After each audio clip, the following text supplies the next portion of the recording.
और हिंदुस्तान के इतिहास के बारे में सिर्फ अमित शाह जी रूबरू नहीं है, और भी तो कोई होंगे।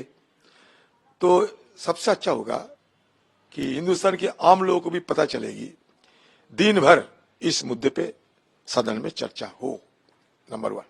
नंबर 2, मान लीजिए नेहरू ने गलती की, जैसे कि अमित शाह जी ने और सारे बीजेपी पार्टी ने दशकों से शिकायत दर्ज करते रहे, यही है ना बात। तो मुझे कहने का मतलब, सदन के अंदर 2019 साल में जब 370 को खारिज किए गए थे, उस समय अमित शाह जी ने पीओके, सियाचिन, सब कश्मीर का हिस्सा है, वो हिस्सा वापस लाएंगे, ये कहते थे। मोदी जी की 10 साल हो गए, अटल बिहारी वाजपेयी के जमाने में भी 6 साल गुजर चुके हैं। तो उनको मतलब बीजेपी पार्टी को किसने रोका? हिंदुस्तान में तो 2 बहादुर है, मोदी जी और अमित शाह जी। तीन दोनों बहादुर को किसने रोका कि भाई पीओके तुम अपने कब्जे में लाया करो? कम से कम पीओके से एक सेब भी तो लाके दिखाओ कि हां हमने करके दिखाए। और इसके चलते मैं ये भी कहना चाहते हैं, आज पीओके की सीने चीरकर चाइना पाकिस्तान इकोनॉमिक कॉरिडोर बन रहे हैं।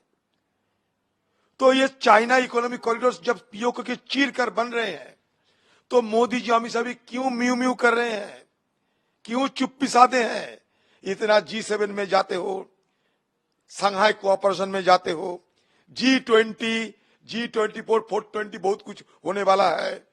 तो किसने रोका इन लोगों को कि पाकिस्तान और चाइना के बीच पीओके की सीना चीरकर जो चाइना पाकिस्तान इकोनॉमिक कॉरिडोर हो रहे हैं, उसको रोकने के लिए क्यों कोई प्रयास नहीं किया जा रहा है?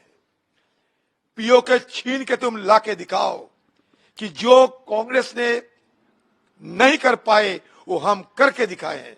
एक सेब तो कम से कम लाया करो पीओके से। यहां बड़ी बड़ी बहादुरी करते हैं। जब लद्दाख में अतिक्रमण हो चुके हैं, गलवान की घटना सबको जानकारी है, तो हमारे प्रधानमंत्री क्या कह रहे थे? ना चीन घुसे हैं, ना कोई घुसा हुआ है। तो उनको याद दिलाना चाहते हैं कि अगर दम है, हिम्मत है, ये दोनों बहादुर हमारे देश की, जो हर वक्त बहादुरी की बात करते हैं, ये हमटी डमटी दोनों जाके पीओके छीन के हमारा कब्जे में लाए, क्योंकि सदन के अंदर ये बात कहे गए थे। और 1993 में ऑल पार्टी रेजोल्यूशन भी है इस पे। तो हम तो नहीं रुकते, पीओके छीन के लाके दिखाओ।